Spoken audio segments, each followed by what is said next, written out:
So hey, out there in YouTube land, as the title of this video tells you, my dirt bike, as you can see, is not here, and it has been stolen. This is the second time I've been robbed in less than a year, or right about a year. It's a sad state of events. I did everything within reason. You know, we security wise, we upped our security with monitoring, monitoring cameras, alarm. The bike was chained. I didn't put GPS, I didn't put any tracking, and there's only one reason why I didn't do this. I was told by the police that trackers can be detected, especially the I was going to put an Apple AirTag on mine when I very first heard about it, but they chirp. They emit a sound. The person who may have even stole your bike can see that one is near, and it will make a sound. So if you don't somehow disable that sound, which I think there are ways of kind of hacking that within YouTube videos, kind of talk about that. But even still, another reason he said is, even if you can track it to a location, it's not super specific, and then you'd also have to get a warrant. So in between that time, a lot of times, especially where I live, these people kind of keep eyes out for this kind of stuff for the cops. When the cops come, the 5-0 or the popo, as they call them around here, and so then they just move them. While waiting for a warrant, they'll move them, or sometimes they'll put them in like storage that, it does get seized and goes to impound, but it doesn't tie to anybody directly. Like they can put it in a trailer on the street that's not registered, or in scrap yards, or lots of places. I'm trying not to be specific because it gives other people ideas, but I feel like we were targeted. The police don't say that directly. I kind of feel it's the same people that did it before. The people that did it last year, there were 3 people. 2 of them were underage. 1 of them was an adult. After a whole year, currently the 2 underage people, both were already in a system for underage, I forget what they call it, but anyways, basically the only thing that happened to them is they got a slap on the wrist, and we're told they're monitored for their school. Like they have to be in school, so they get monitored, like almost like parole in a way. And so they get monitored that they have to go to school, they have to keep their grades up. Really nothing, frankly, when it comes to it. And then also the parents. We were told we would minimally be able to get back our deductible for our insurance. Last time, if you're not aware, I had 2 bikes stolen. This time, 1. That we could get $1,000 was the most that we could get back. When I finally heard, it was almost 8 months later, when I finally heard from the juvenile justice system that the 2 juveniles were in the system and having to meet their requirements, they said, that woman told me $250. I haven't seen anything from this at all. And it's just, it's annoying. So the adult, a warrant was put out for the adult, and they haven't even found him. So he's got a bench warrant, but they can't find him. So that's where we are on that. I haven't mentioned it because I didn't want to be specific, but at this point, I'm out of dirt biking. I'm not going to give them another piece of candy to just rob me again. It's obvious that they can go faster than I can respond. Like, I can hear the alarm and I'm in a room. They can go faster than I can respond to it. It only takes seconds to come in, do what they do. They do it, I'm assuming 3 or more people. They do it really, really fast. And by the time I get, an armed situation where I can respond, I've been beaten. They're already down the street, gone. Try to find them. And from what I've been told, my garage is attached to my home. And I live in Durham, North Carolina. So if you don't know that, I will say that. I live kind of on the edge of Durham and Raleigh. And Raleigh's great and has okay crime rates. Durham is like in the top 5 of the nation for this kind of theft and very high crime rates and violent crime on top of it. And secondary to that, 2 cities, one big, one small in North Carolina. Durham is big, and Henderson, North Carolina, where you see me mostly ride my dirt bike at North Carolina Motorsports Park. Henderson, they have Bike Life, Ride Life, the people that do the stuff on the streets. And they also have drug runners. They're kind of drug runners. They deliver drugs with dirt bikes in the big city. That's the big city part. That's not so much Henderson, but in the big city part. The person who handled my case this last time, where the 2 bikes were stolen, is actually part of a task force that has, they have made arrests, but a lot of these bikes are being stripped for parts and sent to other places, or they're also swapping out. So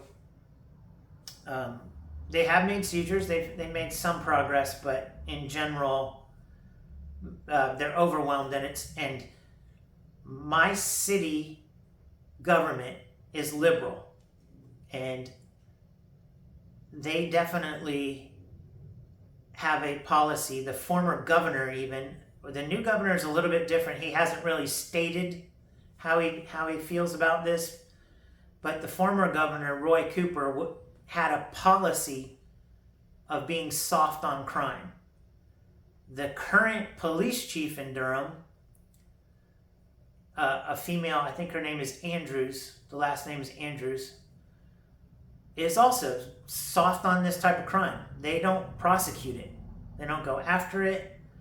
They feel like even car theft, dirt bike theft, they look at it as small potatoes, not worth the effort, that insurance companies should get involved and people will be reimbursed. But what it promotes is a lifestyle. These people think stealing from people, a certain group of individuals feel that stealing is a way of life, almost that they deserve it, a sense of entitlement to take from somebody else that has the money to buy it. Hey, I live in a broken home, I live in poverty, I'm of a certain minority, I'm of a certain race. They just have this mentality that they're deserving, and this is part of their culture. And we people who hard earn and spend their money to buy things should feel that it's part of that's just part of the cost. You play, you pay. I don't subscribe to that. I think that people who raise their kids like that are horrible human beings. And don't give me the shit about being single family or single mothers. I hear that a lot around here. I'm busy working, so I can't keep after my child. It's just an excuse. It's a bullshit one at that. I don't want to go too far with this, but so moving forward, unless you're a big company and you see my videos, or you're a small person and know a big company that wants to give me a bike, I'd be happy to review the bike. I'd be happy to take it. But as far as paying my own, I'm just not going to buy another one. Not that I can't afford it. It's because I feel like it's just a temptation for someone to violate my perimeter of my home, steal stuff from me again. And I was closer last time to actually meeting them with violence. Like I had a rifle and a pistol ready to go, but they didn't violate a door that is in between the garage and the home. This time I was a little bit slower on the uptake. Even though I had a notification, I was a little bit slower on the uptake of having a quick response to it. But I don't want to really, I question myself. What do I want to get into an armed confrontation with? It turned out last time was 2 kids. The adults stayed away, was the getaway vehicle. I don't know if I could live with myself, even though they were doing something very, very bad, if I actually took somebody's life or harmed them. So I'm just kind of taking myself out of this situation, which is horrible because I loved their bikes. It was my peace of mind. After the events of this week with Charlie Kirk being assassinated, I went out. That was the last time I rode, was Saturday. And that was my release. That was my mental release for the bad things that were going on in the world. I got to forget about it for a day, have a good day riding. And I did have a good day riding. It was very nice outside, and talked to one of my friends that I normally ride with. I seldom ride with, but I see him doing videos, and I had a good day. But that particular night going into Saturday going into Sunday, between 4 and 6 p.m., someone came and took my, relieved me of my goods, took my stuff. And unfortunately, here in Durham, North Carolina, theft is, it's not prosecuted. There's no convictions made with it. They don't try very hard to do anything about it. They look at it kind of as a lower level crime.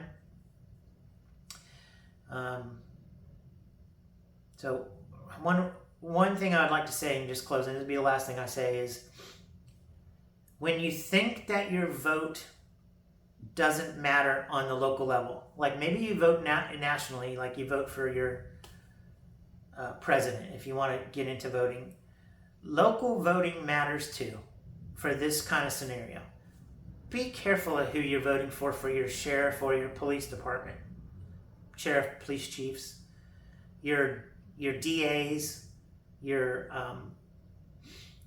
assistant DAs, your judges locally. You don't want people to be, I'm telling you, you do not want to be like Charlotte, North Carolina. You don't want to be like Durham, North Carolina, Winston-Salem. Like anywhere that the population is up, the liberals have moved there, and their mentality is different. They just think differently. I don't know how to even explain it. It's they're usually soft on crime. They're usually not good with education. They're usually big on benefits of giving away things to people. Here in North Carolina, in Durham, they made it they're trying to make it a sanctuary, like a city to where ICE cannot come in and do their raids, which they're going to lose that anyways because it's a national. Local won't affect national, and this is a national thing that they're trying to do. But anyways, like I said, sad day. I hate to be making this video a second time, and yeah, that's about all I'm gonna say about it. Protect your bike, get insurance. You know, it's worth it in the end. And I'll see you guys maybe down the road.